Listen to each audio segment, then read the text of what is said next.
우리 옆 사람들, 앞뒤 사람들 인사하십시다. 하나님은 사랑이십니다. 네, 반갑습니다. 여러분들의 가정에 손오란 일들마다 하나님께서 때마다 일마다 은혜와 긍휼을 베푸시기를 주의 이름으로 축원합니다. 오늘날 우리가 살아가는 이 세대에는 점점 더 개인주의가 강화되어져서 다른 사람과의 관계를 점점 줄여가고 모든 것들을 이제 개인적으로 내가 주인 되어가지고 내가 원하는 대로 또 내가 하고 싶은 대로 내가 이루고 싶은 삶을 그렇게 이루어가려고 그렇게 하죠. 그러다 보니까 점점 더 관계가 끊어지고 잃어가는 것들이 참 많이 있습니다. 그 중에 가장 큰 것이 뭐냐라고 생각을 해보면 아마 감사가 제일 많이 이루어져 가지 않을까 생각을 합니다. 왜 그런가 하니까 그전엔 누구의 도움, 누구의 은혜 뭐 이런 것들이 있었는데 이제는 그런 것들이 별로 중요하지 않습니다. 내 힘으로 내가 원하는 삶을 내 능력으로 이루어가기 때문에 감사해야 될 것 크게 없어요. 내가 했는데 뭐 남들한테 뭘 감사를 할 게 없잖아요. 그 사람이 수고한 것도 그 사람이 당연히 해야 될 거예요. 은혜가 아니에요. 그 사람의 몫이에요. 그냥 감사가 줄어져요. 강단에서도 교단에서도 그렇게 하잖아요. 스승과 제자 간의 관계가 이제는 거의 다 이제 허물어지고 없죠. 선생님 가르침에 감사합니다 이런 거 없습니다. 선생님 월급 받고 당연히 가르쳐야 되는 거고 우리는 그 배우기만 하면 되지 뭐 선생님이 뭐 이래라 저래라 뭐 이런 거 하지 마세요. 당신 할 일만 하세요.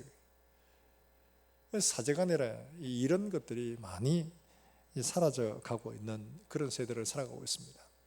그런데 그뿐만 아니고 뭐 교회에서도 그렇습니다. 목사님 뭐 설교만 하세요. 다른 거 하지 마세요. 뭐 당신 뭐 월급 주고 하는데 뭐 우리가 뭐 굳이 뭐 고마워할 게 뭐가 있냐 이런 마음이 점점 많아지는 이런 세대를 삽니다. 그러다 보니까 관계 끊어지죠. 이게 어디까지 가느냐 이제 부모님들에게 갑니다. 부모님들도 부모님의 은혜 뭐 하여가고 뭐 받을 게 좀 있으면 부모님의 은혜가 있고 받을 게 없으면 부모님의 은혜가 없어요. 유산이라도 많이 준비해 놔야지 아들 딸이 그래도 부모님 공경하고 하지 물려줄 게 없으면 부모를 오히려 짐스러워합니다. 이런 세대를 살잖아요. 지난 5월인가요? 중국에서 아주 참 이게 반인륜적인 이런 일이 일어났어요. 거동이 좀 불편하신 다리를 잘 쓰지 못한 이런 어머니가 계셨어요. 노모가. 근데 아들하고 이제 이 어머니가 같이 나갔습니다. 어머니를 이제 뭐 수레 같은 데 태워 가지고 갔는데 한밤중에 나가지고 돌아오는데 어머니는 어디 가고 없는 거예요. 그래서 부인이 물었어요. 어머니 어떻게 하냐고. 그러니까 어머니는 차에 태우고 멀리 친척집에 보냈다는 거예요. 이상을. 그 어머니는 버스를 타고 그렇게 갈 수 있는 그런 힘도 되질 않아요. 그래서 이상해서 신고를 했어요. 그리고 남편을 붙들어가지고 조사를 해보니까 어머니를 어떻게 했냐. 생매장했어요. 생매장. 구덩이를 파고 거기에 묻어버린 거예요. 그런데 그 어머니를 묻기 전에 그 위에 뭐 나무 판자 같은 거 덮어놓는 바람에 3일 만에 겨우 찾았는데 다행히 돌아가시지는 않았어요.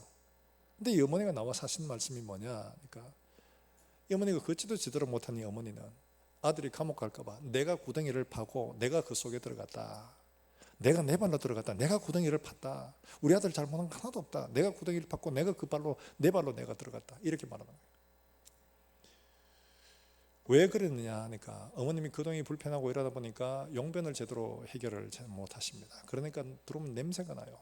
그러니까 이 아들이 참다가 막 이런 일을 한 거예요. 여러분 이런 게 멀리 있는 이야기 아니죠. 우리 주변에도 정도는 약하지만 이런 일 다 했습니다. 힘들고 우리 부모님도 부모님 은혜 그건 옛날 이야기입니다. 뭔가 받을 게 있어야 감사할 게 있어야지 하는 거지 그거 없으면 이런 시대에 우리가 다 살아가고 있는 거죠. 우리가 언제 한번 하나님 앞에나 사람들에게나 가슴 뜨거운 감사하고 그렇게 받아본 적이 있나요? 정말 가슴이 울컥하는 이런 감사와 감동을 받아본 일이 참 잘 없잖아요. 좀 됐습니다만은 서울대 합격 수기를 이제 공모하고 받은 그게 있어가지고 그게 보니까 이런 사연이 있더라고요. 이 학생은 홀어머니 밑에서 어머니는 시장에서 뭐 야채나 이런 것들을 행상으로 파시는 분이었어요. 아들을 키우는데 고생이 말이 아니죠. 그래서 그걸 공부를 뒷바라지하는 게 여간 힘든 게 아니었어요. 근데 이 아들이 한 번은 사전이 필요한 거예요. 사전이. 그래서 어머니한테 사전을 하나 사달라고 엄마가 일하시는 시장에 갔습니다. 갔는데 보고 엄마를 보고는 사전을 사달라고 차마 말을 못 하겠더랍니다. 엄마 옷은 아들이 입던 옷, 몇 개 껴있고 아들이 신던 신발 신고 그 추운 겨울에도 찬 도시락에다가 김치 하나 얹어가 먹는데 그 어머니한테 사전 하나 사달라고 하지를 못하겠더라는 거예요. 그래서 눈물을 먹고 돌아섰어요. 내 어머니를 위해서도 열심히 공부해야지. 열심히 공부해가지고 합격을 했습니다. 합격증을 받아가지고 시장으로 제일 먼저 왔죠. 그리고는 엄마가 일하시는데 뒤에 가서 엄마를 꼭 끌어안고 엄마 합격했어. 엄마 그동안 고생 많았어. 이 모자가 둘이 끌어안고 얼마나 눈물을 흘리는지 몰라요. 그리고는 그 어머니가 이 펴놨던 이 나물 구석이 오는 사람 다 퍼주고 우리 아들 합격했대. 우리 아들 합격했어. 다 퍼주고는 둘이 시장에 가서 국밥 한 그릇 먹는데 그 국밥이 눈물 그릇이에요. 여러분 이런 감사나 감격을 우리가 하고 받아본 적이 언제였을까 돌아보면 기억이 별로 없을 때가 있죠. 그런데 이런 감사와 감격도 참 중요하지만 이거보다 더 큰 것이 있습니다. 내가 헌신했기 때문에 그걸 받을 만하고 내가 수고했기 때문에 받을 만하면 이것도 물론 중요하지만 감사할 조건이 전혀 되지 않는데 감사하는 것은 이거는 더 말로 할 수 없는 거죠. 오늘 본문의 내용이 바로 그 내용입니다. 감사할 조건이라고는 아무것도 없는데 거기서 하나님께 기도하고 찬송하며 감사하는 이런 바울을 통해서 하나님은 우리가 어떤 감사를 하기를 원하시는가 하는 것들을 가르치거든요. 우리의 감사와 찬송을 가르치시는 이유는 어디 있느냐? 감사와 찬송을 하면 우리의 마음이 풍성해지기 때문에 그렇습니다. 불평하고 원망하면 우리의 마음이 메말라지죠. 볼 때마다 불평을 해야 되고 볼 때마다 원망을 해야 되고 우리의 마음이 강팍해집니다. 하는 일들마다 감사하고 이런 상황에서 찬송할 때 우리의 마음이 행복해지고 우리의 마음이 풍성해지거든요. 그래서 하나님은 감사하라고 말씀을 하고 있거든요. 하나님께서 오늘 이 바울을 어떻게 인도해 가시느냐? 바울은 아시아로 전도하기를 바랬습니다. 그래서 여러 군데를 전도해 오다가 아시아로 전도하러 가기 위해서 애를 썼습니다. 무시하라는 곳에서 막 애를 썼는데 하나님이 그 길을 다 막으셨어요. 안 보내시는 거예요. 이상하게 일이 막히고 일이 안 되고 그러는 거예요. 그런데 환상 중에 마게도냐 사람이 손짓을 하는 겁니다. 우리 와서 우리를 도우라. 그래서 이게 하나님의 뜻인 줄 알고 바울은 마게도냐로 갑니다. 그리고 거기에서 빌립보라는 성에 도착을 합니다. 이 빌립보 성에서 어떤 일을 보느냐? 기도처가 있는가 해서 기도할 만한 곳이 있는가 싶어 살펴보던 중에 루디아라는 한 비단 장사를 만나게 됩니다.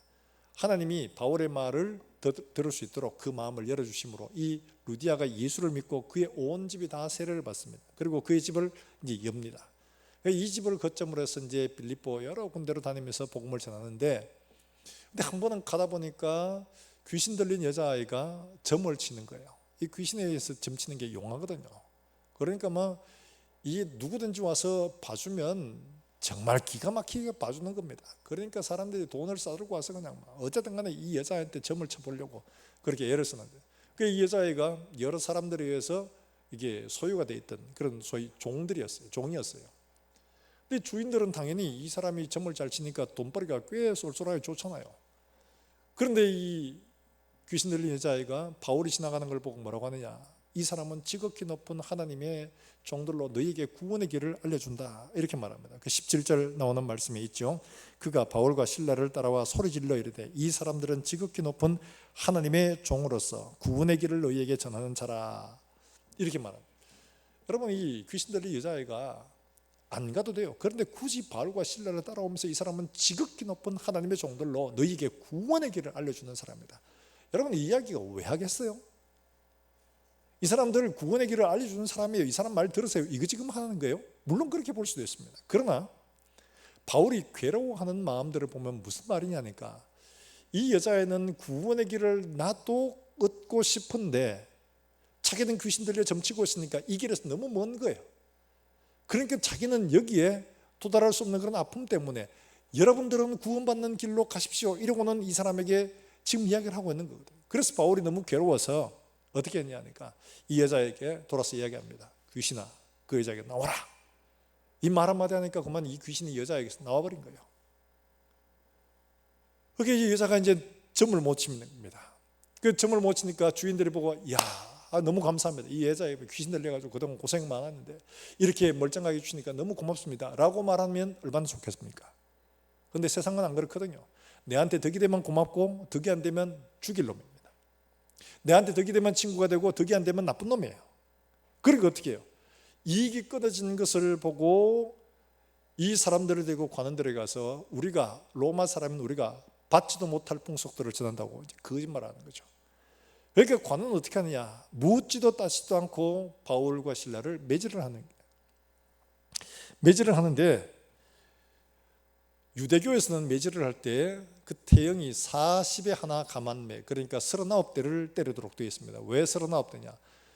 원래 율법에 40대를 치도록 되어 있는데 때리다가 실수해가 열받아가지고 한 대 때릴까 봐, 그래서 율법을 범할까 봐 해서 한 대를 감해서 39대만 치는 겁니다.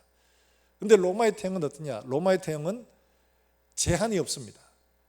상관이 때려! 이러고는 때리면 상관이 이자 보고 밥 먹으러 갔다, 그때 돌아올 때까지 때리는 거예요. 하지 마라 하는 그게 끝나는 겁니다. 그러니까 이거는 막 굉장히 잔인하죠. 엄청나게 얻어 터지는 거예요. 바울과 실라가 이렇게 얻어 터진 거예요. 온몸이 만신창이 됐죠. 그리고 감옥 깊은 곳, 이렇게 말하는 이 깊은 곳이란 말은 정관사가 붙었고 비교급이 붙어서 최상급이에요. 그러니까 제일 밑바닥에 지하 감옥에 가둔 거예요. 그 다음에 착고에 채웠어요. 우리는 뭐 영화를 보면 그냥 벽에 이렇게 쇠사랑이 이렇게 달려가지고 이렇게 쇠사슬로 이렇게 묶여 있는 이런 걸 이렇게 생각하는데, 이 착고는 어떤 거냐니까 다리를 쫙 벌리가 다리가 찢어질 만큼 벌립니다. 그리고 이게 쇠사슬로 이렇게 묶어놔요. 얼마나 불편하겠어요. 온 몸에 얻어 터져가지고 지금 아파 죽겠는데 이걸 또 다리를 벌려가지고 이 불편한 몸으로 손발을 다 벌려가 이렇게 묶여있는 이게 얼마나 불편하고 힘들겠어요. 그런 상황이에요. 밤중쯤 되어, 이 밤중은 밤 12시 한밤이에요. 그때 되어 바울과 실라가 어떻게 했느냐? 하나님 어떻게 이럴 수가 있습니까? 해도 너무합니다. 하나님, 내가 아시아로 가려고 하는 하나님이 기어코 마게도나를 보냈잖아요. 마게도나를 보냈으면 일을 잘 되게 해야지. 어떻게 하나님, 내가 복음 전하고 저 귀신들 여자애 저 고쳐줬으면 어떻게 이런 일이 주어집니까? 하나님 보내셨으면 어떻게 이런 일이 주어집니까? 이렇게 해야 될 텐데 그는 그렇게 하지를 않았습니다. 어떻게 했느냐? 그게 나오는 말씀처럼 밤중쯤 되어 바울과 실라가 하나님을 찬미했다고 이렇게 말하고 있죠. 그게 나오는 말씀 25절 말씀 우리 같이 한번 읽어보겠습니다. 25절입니다. 시작. 한밤중에 바울과 실라가 기도하고 하나님을 찬송하며 죄수들이 듣더라. 그게 하나님을 찬송했다고 나오는데 이 감사했다는 말은 없죠. 이게 뭐 감사냐? 찬송과 감사는 떨어지지 않습니다. 성경에는 찬송과 감사를 항상 같이 합니다. 같이. 찬송하면 감사하기 때문에 찬송하고, 감사와 찬송은 붙어 있는 겁니다. 이들이 찬송했다는 것은 이 일들에서 하나님을 찬미하고 하나님께 감사하기 때문에 하는 거예요. 어떻게 이런 일들이 가능하냐? 하나님은 이 사건을 통해서 우리에게 뭘 보여주시고 하나님의 뜻은 무엇인가 하는 거예요. 사랑하는 여러분들, 우리가 일상으로 살아가다 보면 하나님 앞에 여러 가지 많은 것들을 받습니다. 건강도 받고 자녀도 받고 직장도 받고 일하는 거 원하는 거 이루어지기도 하고 이렇게 받습니다. 받아서 하나님 감사합니다. 이거 주셔서 감사합니다. 이거 주셔서 감사합니다. 이런 감사도 좋은 거죠. 그런데 이런 모든 것들은 다 어떻게 돼요?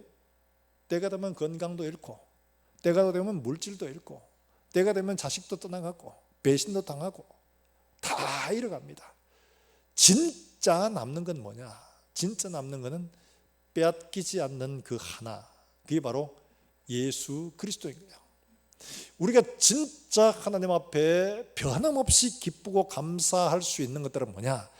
변함없이 우리에게 항상 함께 계시는 예수 그리스도로 기뻐하는 이 감사와 찬송만이 우리의 삶을 정말 감사하게 하고 기쁘게 하고 하나님을 영화롭게 하고 하나님의 마음을 뜨겁게 하는 감사가 된다는 것을 가르쳐 주시기 위해서 이렇게 하고 계시는 거죠.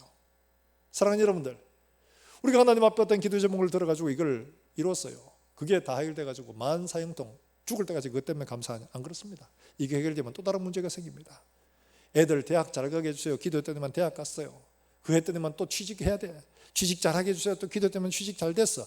했더니만 또 기도해야 돼. 뭐 시집 장가 잘 가도록. 그 기도했더니만 그다음 또 기도해야 돼. 뭐 아들 딸 낳도록. 아들 딸 낳았더니만 이제는 집 사도록 기도해야 돼.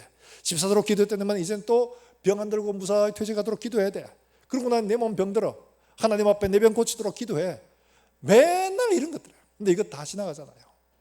그런데 이런 것 아무것도 없어도 어떤 상황에서도 감사할 수 있고 기뻐할 수 있는 것은 오직 우리를 구원하신 예수 그리스도의 그분 하나만으로 기뻐하는 이 사람이 참된 감사와 기쁨으로 하나님을 영화롭게 하는 줄로 믿으시기를 주의 이름으로 축원합니다. 그러다 보니까 하박국 선지자가 이렇게 말하는 거예요. 이 유다 말기예요. 멸망하기 바로 얼마 전입니다. 그러다 보니까 어떤 시국이 벌어졌냐. 왕이 통치를 하는데 왕이 하나님을 배반을 하죠. 선지자의 말을 듣지는 않습니다. 그러다 보니까 내 바벨론 편에 붙을까 애굽 편에 붙을까 걱정을 하고 하나님 말씀을 안 들어요.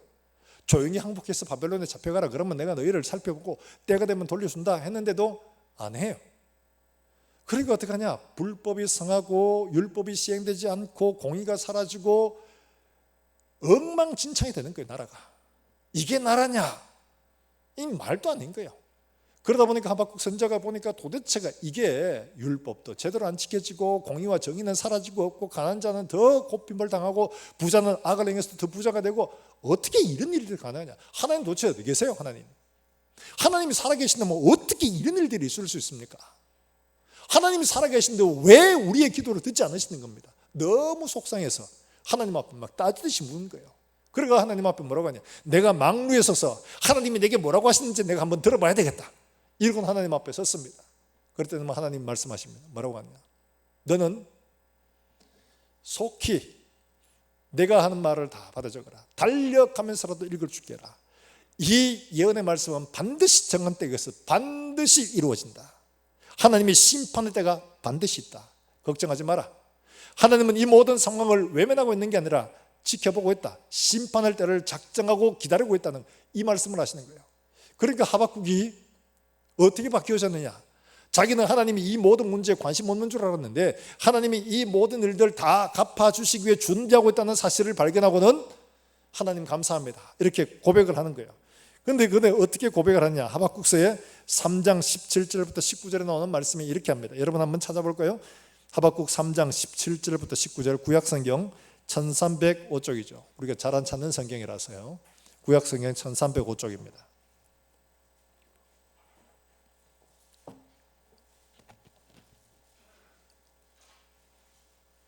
구약성경 1305쪽입니다. 우리 한번 같이 읽어볼까요? 하박국 3장 17절부터 19절의 말씀, 17절 말씀부터 같이 읽어봅니다. 시작. 비록 무화과나무가 무성하지 못하며 포도나무에 열매가 없으며 감람나무에 소출이 없으며 밭에 먹을 것이 없으며 우리의 양이 없으며 외양간에 소가 없을지라도 나는 여호와로 말미암아 즐거워하며 나의 구원의 하나님으로 말미암아 기뻐하리로다. 주 여호와는 나의 힘이시라. 나의 발을 사슴과 같게 하사 나를 나의 높은 곳으로 다니게 하시리로다. 아멘. 뭐라고 말합니까? 무화과나무에 포도나무에 감람나무에 아무 열매가 없고 외양간에 우리의 소나 양이 아무것도 없어도 나는 무엇 때문에 감사한다고요? 내 구원의 하나님으로 인하여 기뻐하리로다. 왜 구원의 하나님이냐? 이 모든 악한 환경 가운데서 하나님이 반드시 악은 악대로 하나님을 신뢰하는 믿음의 사람은 하나님의 의로 구원해 주실 것을 하나님이 약속하고 있기 때문에 그런 겁니다. 사랑하는 여러분들, 하나님은 고난의 현장 가운데 하나님을 바라보는 사람을 결코 외면하지 않습니다. 스데반이 돌에 맞아 죽을 지경이 되었을 때 그가 눈을 열어 바라보니까 하늘이 열리고 거기에 인자가 하나님 우편에 서신 것을 보노라 라고 말하지 않습니까? 하나님은 고난당하는 그 스데반의 죽음의 현장들을 앉아보실 수가 없는 거예요. 마음이 뜨거우신 거예요. 이처럼 이 고난의 현장 가운데서도 하나님을 향해서 감사하고 찬송하는 이 바울과 이 실라의 이 기도를, 이 감사를 그냥 받으실 수 있는 게 아니라 가슴 뜨겁게 하나님께서 이걸 받으신다는 것을 보여주고 있는 거죠. 사랑하는 여러분들, 우리가 하나님 앞에 감사할 때 주신 것 감사하는 것도 좋은 감사입니다. 그러나 우리에게 때로는 아무것도 없다 할지라도 우리를 구원하신 그 하나님의 은혜에 감사할 수 있는 이런 우리 모든 성도들이 되시기를 주의 이름으로 축원합니다. 왜 그러냐? 우리 속에 계신 예수 그리스도 때문에. 우리에게 주신 예수 그리스도가 우리에게 뭘 주시는데 그러냐? 여러분, 고린도후서 말씀을 찾아보면 우리에게 분명히 이렇게 말씀을 하고 있습니다. 여러분, 고린도후서 4장 7절부터 우리 같이 한번 읽어볼까요? 고린도후서 4장 7절부터 10절까지 말씀. 바울이 이런 고난 가운데서도 그가 이런 걸 넉넉히 이길 수 있는 비결을 우리에게 말씀을 해주고 있습니다. 고린도후서 4장 7절부터 우리 같이 한번 읽어봅니다. 7절입니다. 시작. 우리가 이 보배를 질그릇에 가졌으니 이는 심히 큰 능력은 하나님께 있고 우리에게 있지 아니함을 알게 하려 함이라. 우리가 사방으로 우겨쌈을 당하여도 쌓이지 아니하며 답답한 일을 당하여도 낙심하지 아니하며 박해를 받아도 버림받지 아니하며 거꾸로 때림을 당하여도 망하지 아니하고 우리가 항상 예수의 죽음을 몸에 짊어지면 예수의 생명이 또한 우리 몸에 나타나게 하려 함이라. 할렐루야. 우리 속에 누구 때문에요? 예수님 때문에. 아무리 우겨 쌓이고 둘러싸이고 해도 쌓이지 않고 매이지 않고 우리는 어떻게? 우리 속에 예수로 말미암아 자유하다는 거죠. 그게 매이지 않고 쌓이지 않는 거예요. 그리고 우리가 뭘 바라보느냐? 고린도서 4장 17절과 18절 말씀에 우리에게 이 소망을 주십니다. 뭐라고 말하냐? 17절 18절 말씀 같이 봅니다. 시작. 우리가 잠시 받는 환난에 경한 것이 지극히 크고 영원한 영광에 중한 것을 우리에게 이루게 하매니 우리가 주목하는 것은 보이는 것이 아니요 보이지 않는 것이니 보이는 것은 잠깐이요 보이지 않는 것은 할렐루야. 우리가 우겨쌈을 당하고 어려움을 만나고 빼앗기고 박해를 당하고 해도 우리 속에 예수의 생명이 나타나서 우리로 영원한 것을 바라보고 영원한 것을 결코 놓치지 않아서 그것을 우리의 소유로 얻도록 하시는 바로 이 은혜 때문에 우리가 감사하고 찬송할 수 있다는 거예요. 사랑하는 여러분들, 우리에게 건강도 잃어가고 물질도 잃어가고 가족도 보내고 다 떠나가지만 우리 주님 우리를 결코 떠나지 않으심을 믿으시길 주의 이름으로 축원합니다. 우리와 영원히 함께 하심을 여러분 믿으시길 주의 이름으로 축원합니다. 이 주님이 우리에게 영원한 나라를 선물로 예비하고 있음을 여러분 믿으시길 주의 이름으로 축원합니다. 이것 바라볼 때마다 우리에게 힘이 생기고 매이지 않고 쌓이지 않고 빼앗겨도 결코 빼앗기지 않는 바로 이것, 결코 빼앗기지 않는 바로 이것 때문에 우리가 감사할 수 있는 거예요. 하나님이 이런 감사를 하는 사람에게 마음이 뜨거운 거죠. 야, 줘도 감사하지만 안 줘도 감사하고 빼앗겨도 감사하는 제가 진짜 나를 신뢰하는 사람이구나, 나를 사랑하는 사람이구나. 하나님 마음이 뜨겁죠. 사랑하는 여러분들, 우리가 하나님 앞에 이런 감사로 감사할 수 있는 그런 저와 여러분 되시길 주의 이름으로 축원합니다. 최고능 목사님이라고 아마 여러분 많이 들어보셨을 거예요. 예수 전당 목사, 그럼 아마 아실 겁니다.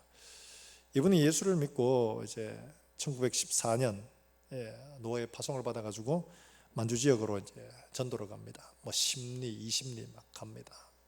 그 가는데 굉장히 어려워요. 힘이 들고 고난도 무렵쓰고 힘든 세월 동안 수고를 많이 합니다. 12년 동안 이렇게 복음을 전해서 이 목사님이 세우신 교회가 무려 28개 교회를 이제 개척을 하고 교회를 세웠다고 합니다. 가다가 때로는 이 바울처럼 얻어맞기도 하고 굶기도 하고 돌멩이로 맞기도 하고 거의 얻어맞아가 죽을 지경 돼가지고 하나님이 그에게 나타나셔서 일으켜 주신 것 아니면 일어설 수가 없는 상황에도 하나님이 그를 일으켜 주셔가지고 그래가 담대히 일어나가지고 그때 부르며 간 찬송이 예수님은 누구신가 우는 자의 위로와 병든 자의 고침과 이 찬송하며 또 복음을 전하는 거예요. 배가 너무 고파요. 먹을 게 없어요. 그때는 전부 다 어려우니까 누가 후원도 안 해줍니다. 하는데 너무 배가 고프니까 이렇게 웅덩이 같은 데 이런 데 있는데 웅덩이에 보니까 올챙이가 있어요.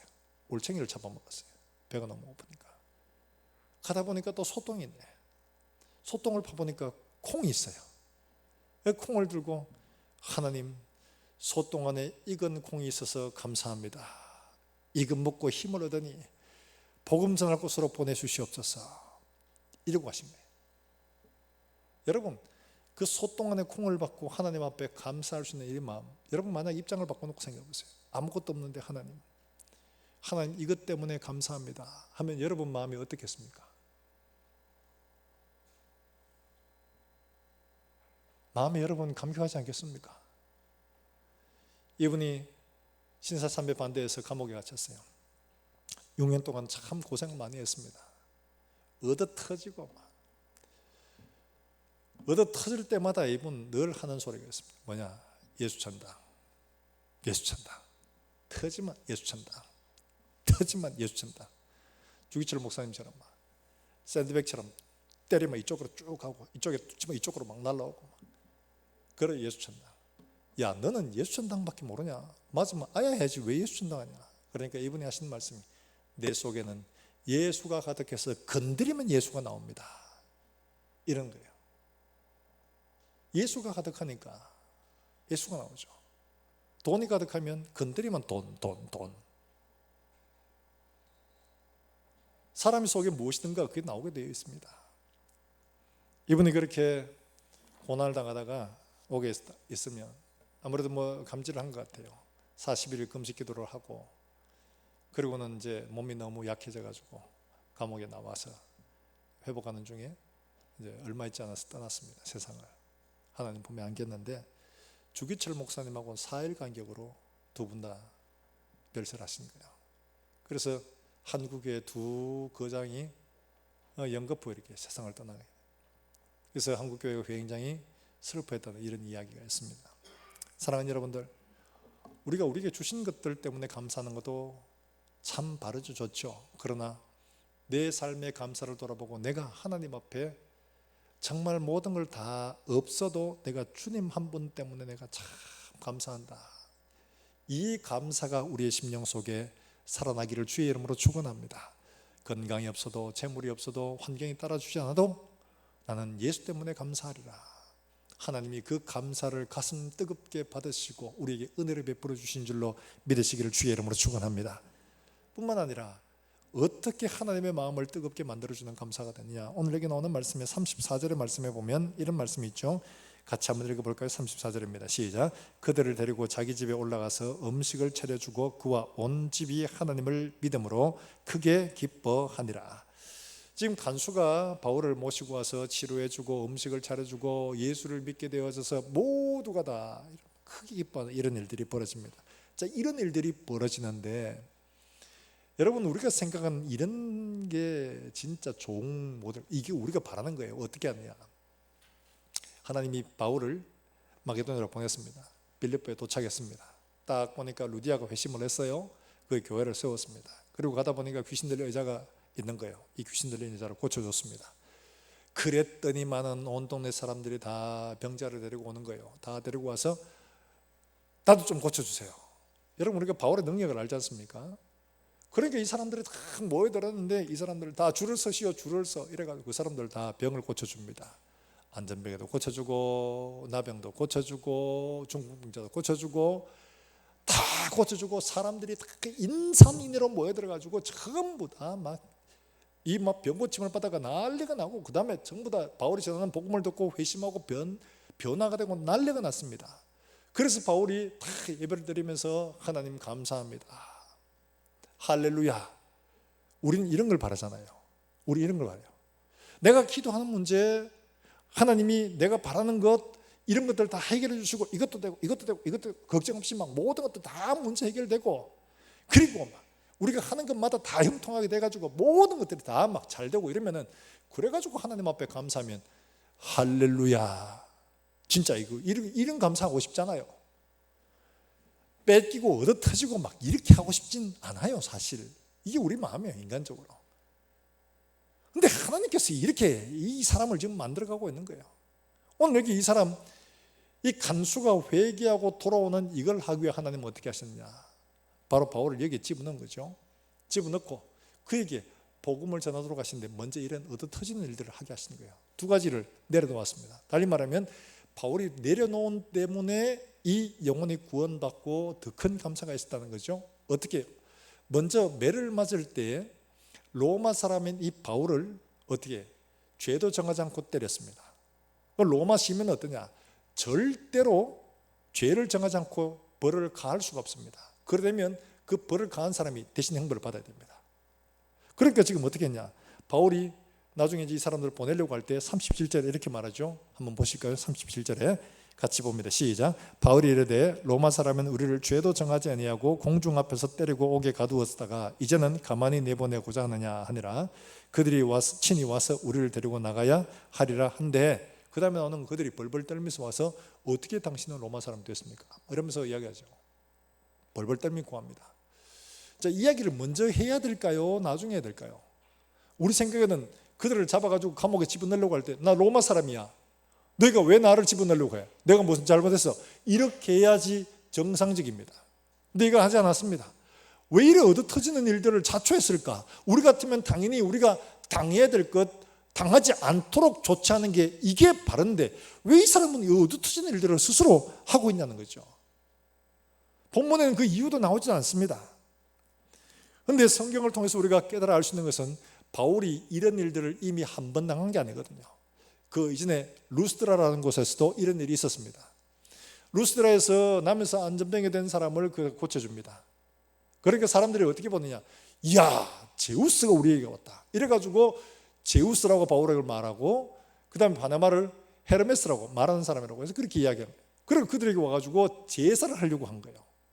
이 신들이라고 해서 제사를 하려고까지 했어요. 그런데 어떤 일이 벌어졌냐, 사람들이 막 이렇게 모여가 있을 때 막 예수를 믿어라 막 이러면 하면 좋겠는데 이렇게 하지 않고 안디옥으로부터 멀리 떨어진 거예요. 170km 넘는 이 거리를 유대인들이 따라온 겁니다. 따라와가지고 야, 저 사람들 신 웃기지 마. 저것들은 신성 모독하는 사람. 그러니까 저것들을 만약에 신이라고 웃기고 했는데 저거 한번 때려봐봐. 만약에 때리면 저거 얻어터지면 진짜로 신이 아니냐 알 거 아니야. 해보자. 이 사람들은 무리를 선동해가지고 이 사람을 돌로 치게 된 거예요.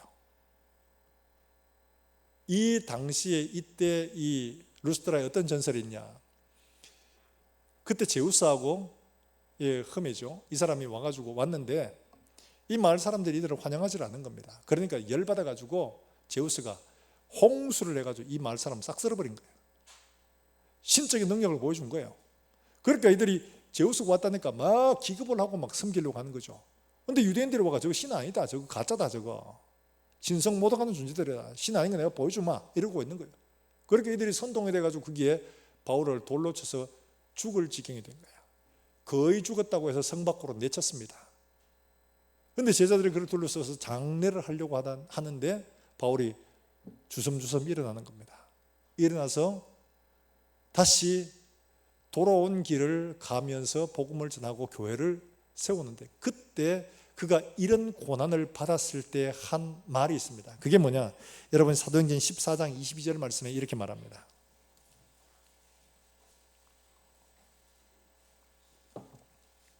사도행전 14장 22절. 여러분 이 왜 고난을 받는지에 대한 이야기를 하는데 이야기를 같이 한번 읽어보겠습니다. 14장 22절 같이 봅니다. 시작. 제자들의 마음을 굳게 하여 이 믿음에 머물러 있으라 권하고 또 우리가 하나님의 나라에 들어가려면 많은 환난을 겪어야 할 것이라 하고, 지금 하나님 나라 들어가는데 환난을 겪어야 된다고 이렇게 얘기를 합니다. 왜 환난을 겪느냐, 여러분 잘 보십시오. 세상이 가지고 있는 힘은 어떠냐, 무기들은 이런 것들입니다. 세상에는 금력, 권력, 기술, 능력 이런 것들이 그들이 가진 무기예요. 반면에 예수 믿는 사람들이 가진 무기는 뭐냐, 예수 믿는 사람들이 가진 무기는 하나님의 은혜에 의지하는 것 있죠. 그 다음에 하나님의 공의에 부탁하는 것, 이게 그들의 무기입니다. 그러니까 이 둘이 싸우면 어떻게 될까요? 현실적으로 얻어터지는 사람은 이 사람들입니다. 우리는 세상 속에서 예수님의 걸음들을 쫓아가는데 예수님이 행하신 걸음이 똑같이 이렇거든요.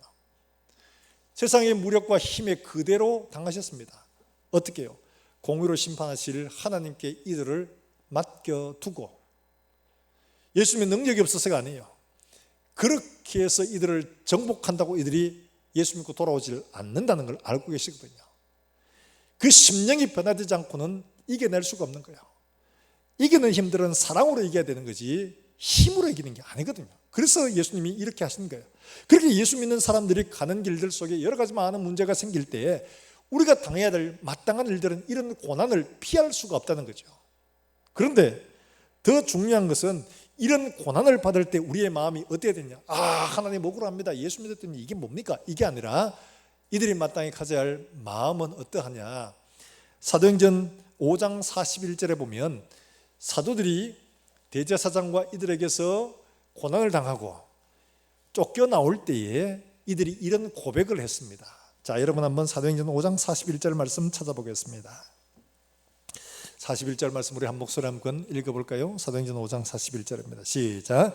사도들은 그 이름을 위하여 능력받는 일에 합당한 자로 여기심을 기뻐하면서 공회 앞을 떠나니라. 뭐 때문에 기뻐해요? 예수 이름으로 능력받는 일에 어떤 사람요? 합당한 사람. 달리 말하면 하나님이 내 이름을 증거하는데 고난의 길이다. 여기 할 사람 너 이거 해봐. 그리고 하나님 너 할 만하네. 이 자리에 세워주셨다는 거죠. 예수 이름으로 그리스도의 남은 고난에 동참하는 일들에 하나님이 나를 합당한 자로 세우셨다는 이것 때문에 기뻐한다는 거예요. 이것 때문에. 이게 감사했다는 거죠. 하나님의 이름에 그리스도의 고난에 동참하는데 내게 하나님께서 이런 은혜를 주셔서 나로 여기에 이르게 하셨다. 이게 기쁨의 원인이었다는 거죠. 사랑하는 여러분들, 바울이 바로 이런 것들, 자기가 당하는 고난들, 자기 권리 충분히 쓸 수 있습니다. 그런데도 불구하고 이걸 쓰지 않고 그리스도의 이름에 고난당하는 자로 합당의 기쁨을 받고, 또 뿐만 아니라 그가 이런 고난을 당하면서 자기의 권리를 포기함으로 말미암아 하나님께서 우리에게 지워주신 그리스도의 남은 고난을 지게 하는가, 바로 이것 때문에 자기 권리를 쓰지 않았죠. 또 뿐만 아니라 하나님이 이들의 감사와 찬송에 응답하셔가지고 옥토와 옥문을 흔들어 지진을 일으키십니다.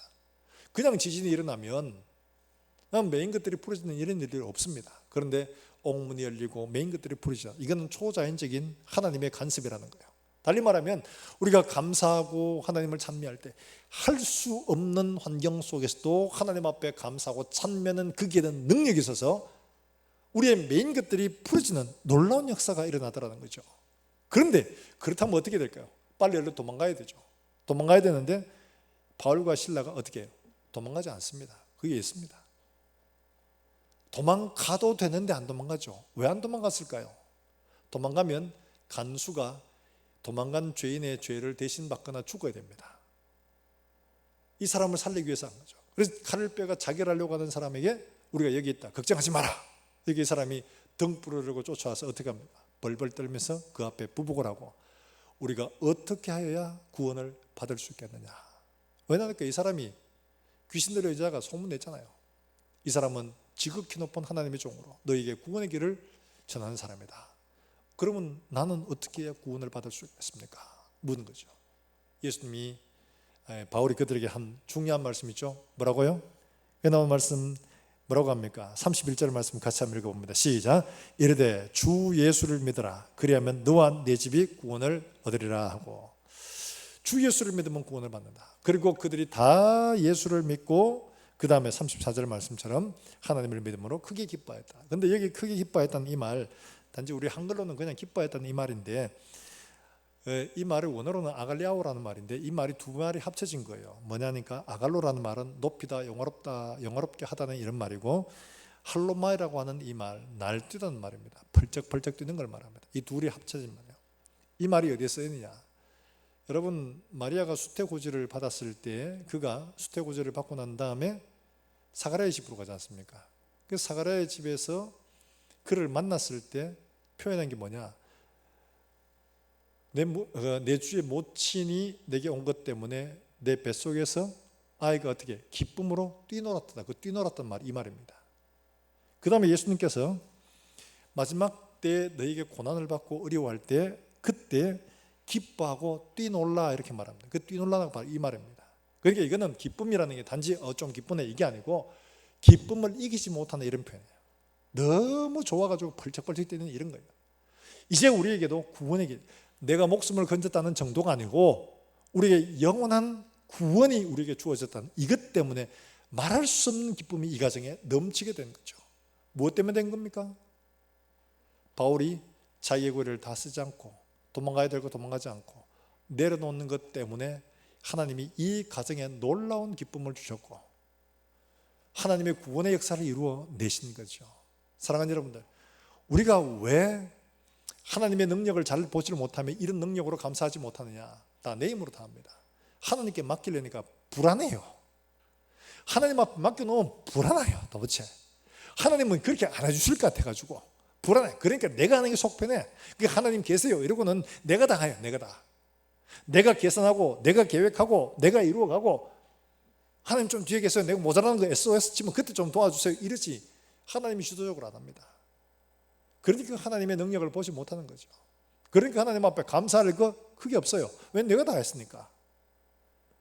하나님께 맡겨두고 내가 내 걸 쓰는 걸 포기하면 하나님의 능력을 보게 될 줄 믿으시기를 주의 이름으로 축원합니다.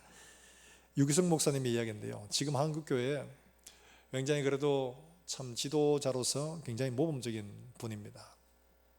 이 목사님 설교하시는 중에 종종 이야기를 하십니다. 자기가 어떻게 목사가 돼가 여기까지 왔는가 이야기를 하는데, 이분이 이제 신학교를 가는데, 감리교죠. 우리가 교단은 다릅니다. 감리교인데 이분은 이제 신학교를 갈 때 자기가 원해서 간 건 아니에요. 부모님이 태어나서 내 아들 하나님께 드립니다 이래가지고 드리는 바람에 어쩔 수 없이 간 거예요. 그러니까 이제 신학교를 갔는데, 그때 당시에만 해도 신학교는 성적이 좀 못한 사람들이 가는 이런 인식이 많았거든요. 그러다 보니까 이게 싫었던 거예요. 공부 못해서 간다. 그래서 열심히 해서 공부 잘하는 사람이 간다는 걸 보여주고 싶어가지고 열심히 해서 감리교 신학대학을 수석으로 들어갔습니다. 공부 열심히 해가지고 수석으로 졸업했습니다. 그 다음에 신대원을 가야 됩니다. 목사가 되는 건 우리 교단도 그렇고 다 그렇습니다만은, 일반 학교를 나오고 대학을 나오고 그 다음에 신학대학원을 교단에서 있는 신학대학원 3년을 졸업해야지만이 이제 목사가 될 수 있는 길이 열립니다. 강도사가 되고 그 다음 목사가 되고, 그러니까 한 8년 걸리죠. 이렇게 됩니다. 이렇게 신대원을 가는데 열심히 공부해서 1등으로 가서 내가 나름대로 나 똑똑한 사람이야, 공부 잘하는 사람이야, 나 공부 못한 사람 아니야, 이거 자랑하고 싶었던 거죠. 근데 이렇게 이제 공부를 해서 대학을 졸업을 하고 신대원을 이제 들어가서 졸업을 하기 한 학기를 남겨두고 있었던 시점이라고 합니다. 아침에 말씀을 읽고 기도하는 중에 너무나 선명하게 하나님께서 우리 마음속에 말씀하시는 것, 아마 여러분들 경험해 보셨을 겁니다. 분명하게 이거 외면할 수 없는 그런 마음, 하나님 말씀하시는 거 들은 거예요. 뭐냐? 내 학위를 내게 바칠 수 있느냐? 하나님이 이 말씀을 물으시는 거예요. 그러면 신대원 포기해야 돼요. 졸업하는 거. 이 도저히 있을 수 없는 말이에요. 그러니까 머리를 흔들면서, 하나님 어떻게 그런 일들이 가능해요? 어떻게 그런 요구를 하세요? 막 이런 거죠. 왜냐하니까 목사가 되려면 당연히 신대원을 졸업해야 되고, 신대원 졸업 안 하면 목사 되는 것도 어렵고, 또 그런 사람을 누가 써주냐고, 안 써주거든요. 모든 게 끝나버려요. 그래서 이분이 고민을 하면서 선배들하고 이제 어른들한테 물어보니까, 네 너무 지나치게 생각한다. 목사가 되려면 당연히 공부를 하고 신학교에서 열심히 수학을 하고 그래가지고 돼. 너무 예민하게 하지 말고 열심히 공부해. 그렇게 한 거예요. 그런데 이분이 외면할 수가 없어요. 자기 속에 분명히 들었던 말씀이기 때문에 고민을 합니다. 그러다가 이제 금요일이 됐습니다. 등록하는 마지막 날이 이제 내일이에요. 씨름을 하는데 마음에서는 나는 하고 싶고 하나님은 하지 말라고 하고, 이걸 어떻게 하나 고민을 하게 되는 거죠. 그러다 보니까 너무 고민을 하고 하다 보니까 몸에 막 열이 나기 시작하는 겁니다. 병원에 갔어요.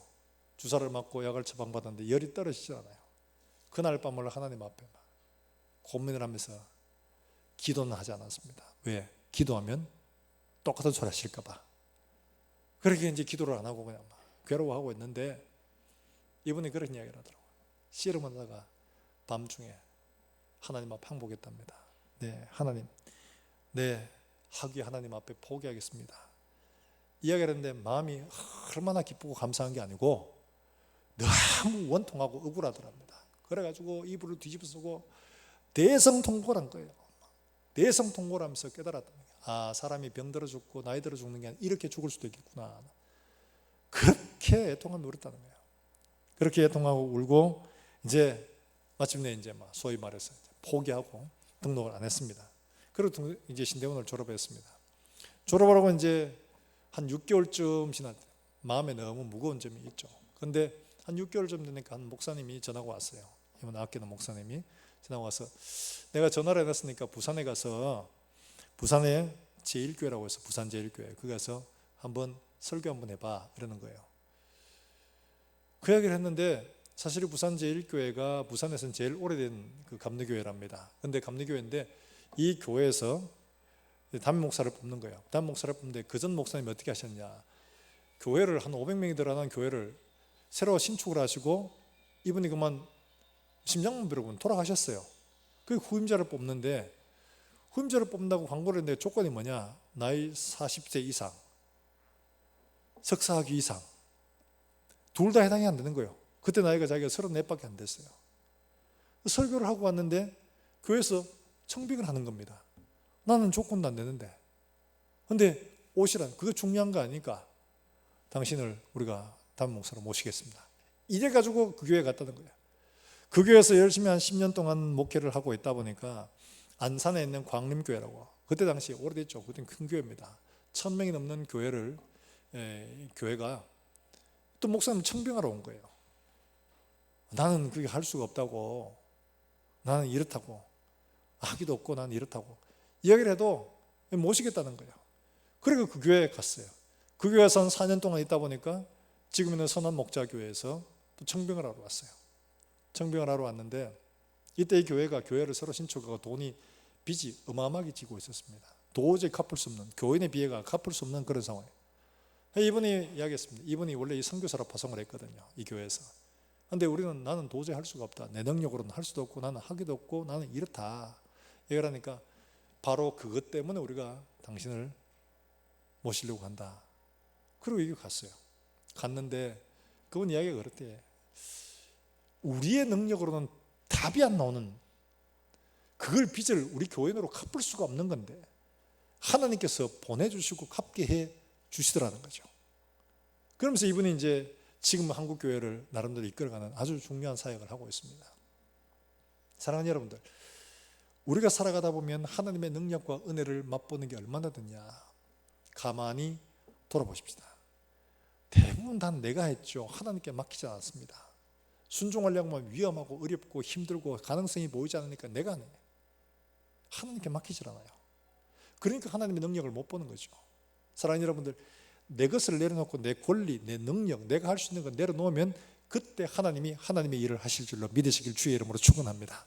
그러면 이거 하나님이 하셨습니다. 나는 못하지만 하나님이 하셨으니까 이런 일을 하셨습니다. 하나님이 하셨습니다.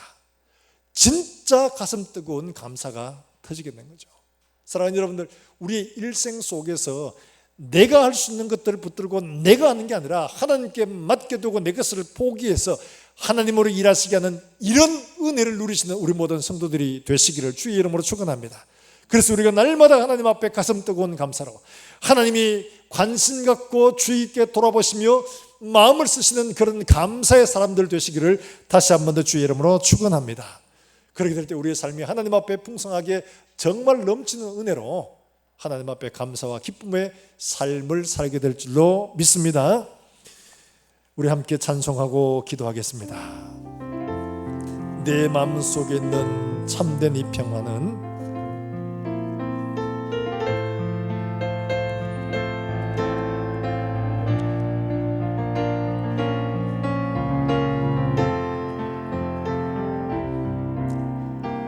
내 마음속에 있는 참된 이 평화는 내 마음속에 있는 참된 이 평화는 누구도 빼앗을 수 없네. 주님은 내 마음의 구주 되시었네. 주 없이 살 수 없네. 오, 주 없이 살 수 없네. 오직 주께만 구원 있네. 주님 없는 세상 평화 없네. 오, 주 없이 살 수 없네. 평화 없는 세상, 평화 없는 세상, 고통과 싸움뿐 사람들은 무서웠더네. 평화의 왕이 다시 올 때까지 죄와 전쟁은 끝이 오 주 없이 살 수 없네. 오 주 없이 살 수 없네. 오직 주께만 구원 있네. 주님 없는 세상 평화 없네. 오 주 없이 오 주님 없이 살 수 없네. 오 주 없이 살 수 없네. 오직 주께만 구원 있네. 아멘. 주님 없는 세상 평화 없네. 오 주 없이 살 수 없네. 우리가 이 시간 함께 기도하실 때에 하나님의 마음이 뜨겁게 하는 감사, 하나님의 마음을 주시는 감사, 하나님 아버지 우리가 빼앗길 수 없는 예수 그리스도로만 인하여 감사하는 이런 감사가 우리의 심령 속에 넘치게 해주시기를 원합니다. 하나님 아버지 우리가 할 수 있는 능력과 권리를 다 포기함으로 한 영혼을 하나님 앞에 구원해내는 우리의 것들을 내려놓고 하나님이 일하시도록 하는 이런 감사가 우리의 삶들 속에 넘치게 해주시기를 원합니다. 내 힘으로 내가 모든 것을 해서 감사할 것이 없는 인생이 아니라 하나님을 일하시게 함으로 말미암아 하나님께서 우리를 통해서 우리의 기대와 생각보다 더 넘치도록 일하시는 것들로 인하여 감사하는 삶이 우리의 삶들 속에 풍성하게 넘치게 하여 주시옵소서. 우리가 함께 이 시간 기도하며 나가겠습니다. 하나님 아버지 은혜를 감사합니다. 오늘도 하나님 아버지 우리에게 바울의 감사를 통하여 우리가 하나님 앞에 드려야 할 마땅한 감사가 무엇인지를 깨닫게 하시고 하나님의 마음을 두고 뜨겁게 받으시는 감사가 무엇인지를 하나님 우리에게 보여주셨사오니 하나님 아버지 우리가 세상에 주어진 것들로 인하여 감사하는 것만 아니라 하나님 아버지 빼앗길 수 없는 예수 그리스도로 인하여 어떤 환경 속에서도 감사할 수 있는 믿음의 사람 되게 해주시기를 원합니다. 하나님 아버지 우리가 세상에 주어지는 것들 건강과 재물과 가족과 성공과 부와 명예와 이런 것들로만 감사하는 것이 아니라 어떤 것이 없어도 빼앗길 수 없는 예수 그리스도로만 감사하여 모든 환경 속에서 기뻐하고 감사할 수 있는 이런 믿음의 사람들 될 수 있도록 하나님 은혜를 베풀어 주시기를 원합니다. 내가 할 수 있는 것 내려놓고 하나님이 일하시도록 맡겨드리는 내 것을 내려놓는 감사가 살아가는 종들에게 있게 해주시기를 원합니다. 하나님을 신뢰하고 하나님을 의지하고 하나님께 맡김으로 우리의 기대와 우리의 생각보다 더 넘치도록 일하신 하나님을 바라보며 하나님 앞에 감사하는 살아가는 종들이 되게 해주시기를 원합니다. 하나님 아버지 우리가 이 한 주간도 살아가면서 하나님 앞에 어떤 감사를 해야 할지 생각해보고 하나님 앞에 기쁨으로 드리는 사랑하는 종들의 감사가 될 수 있도록 하나님 은혜를 베풀어 주시기를 원합니다. 우리의 남은 생명을 하나님 앞에 이렇게 하나님께서 마음 뜨겁게 받으시는 참으로 감사의 사람들 될 수만 있도록 하나님 은혜를 베풀어 주시옵소서. 하나님 아버지 은혜를 감사합니다. 우리의 감사가 바울의 감사와 같이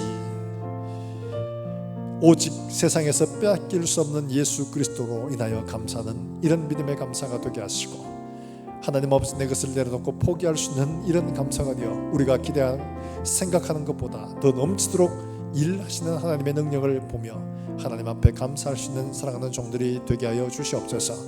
오늘도 주 앞에 나올 때 여러 가지 일들로 감사의 하나님 앞에 준비한 제물로 드리며 하나님 앞에 감사하는 사랑하는 종들에게 은혜를 더하시고 이 한 해 동안 우리를 돌아보시고 은혜 베푸시며 끊임없이 우리와 함께 하시던 그 하나님 은혜 감사한 사랑하는 종들의 손길 위에 하나님 넘치도록 복을 허락하시며 하나님 이들이 나누어주고 베풀어주는 일들의 부유한 가정 되게 주님 은혜를 베풀어 주시기를 원합니다. 특별히 결혼한 일들을 감사해서 하나님 아버지 앞에 드리는 사랑하는 집사님의 가정에 주님께서 은혜를 베푸시고 하나님 아버지 귀한 딸을 통하여 하나님의 놀라운 일들을 이루어 주시며 이 가정을 통하여 하나님 앞에 더욱 감사한 일들이 풍성해지도록 하나님 축복해 주시옵소서.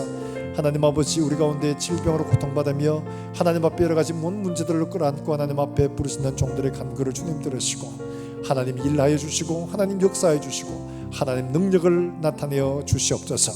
하나님 아버지 우리 가운데 멀리 출타해 있는 사랑하는 우리 가족들 우리 자녀들 하나님께서 기억하시고 어디에 있든지 간에 하나님 앞에 무릎 꿇는 종들 되게 하시며 어떤 상황 속에서라도 하나님 앞에 예배하는 우리 아이들이 될 수 있도록 주님 축복해 주시옵소서.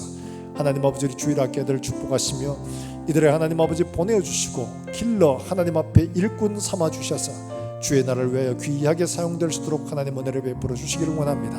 하나님 아버지 멀리서 주의 복음을 들고 선하는 사랑하는 선교사들과 그들의 가정과 그들의 사역에 하나님 축복하시며 이들을 통하여 하나님의 살아계심과 은혜의 역사들이 세상 땅끝까지 열매 맺도록 주님 축복하여 주시옵소서.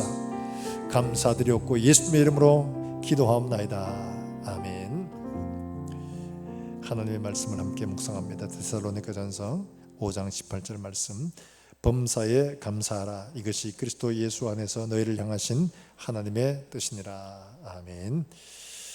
오늘은 추수감사주일입니다. 한 해 동안 하나님 앞에 마음 다하여 힘을 다해 하나님 앞에 감사하시길 바라겠습니다. 출입자 체크 담당자 명단 주보를 참고하시길 바라고 우리 고3 수험생을 수능일이 12월 3일 이제 얼마 남지 않았습니다. 수험생 명단 보시고 위하여 함께 기도해 주시기를 바랍니다. 안세민, 오은미, 이정훈, 정명균, 허성국 이렇습니다. 그리고 어제 우리 고순자 집사님 남편이신 이상옥 집사님께서 별세하셨습니다. 많은 분들이 위로해 주셔서 감사합니다. 만나실 때 위로해 주시면 대단히 감사합니다. 오늘 어제 우리 결혼한 김상수 집사님, 유봉남 집사님의 장녀 김미경 양의 결혼 감사로 떡을 준비하셨습니다. 그래서 교회는 오늘 추수감사절이라서 과일을 준비했습니다. 떡과 과일을 나가시면서 받아가시고 감사의 인사 함께 나누시기를 바라겠습니다. 우리 다 일어나셔서 함께 찬송하겠습니다.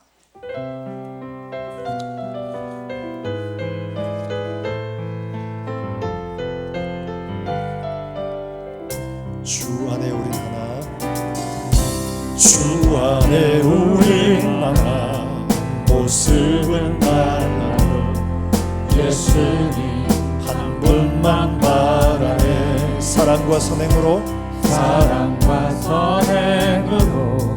서로를 격려해 따스함으로 보듬어가리.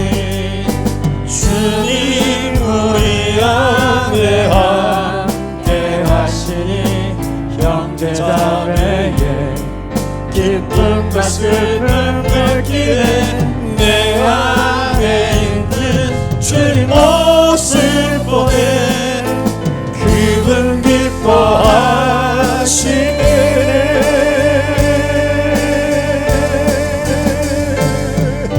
주님 우리 통해 계획하시니 부족한 입술로 찬양하게 하시니. 주님 우리 통해 계획하시니 너를 통해 하시니. 우리 한 번 더 우리 옆사람 축복하면서 하겠습니다. 주님 우리를 통해, 주님 우리를 통해 계획하시니 부족한 입술로 찬양하게 하시니. 아멘. 계획하시니 너를 통해 하실 기대. 이제는 구주 예수 그리스도의 은혜와 우리 하나님 아버지의 무궁하신 사랑과 성령의 교통하심이 말씀을 받고 돌아가는 모든 종들 위에 이제와 영원까지 함께 있을지어다. 아멘.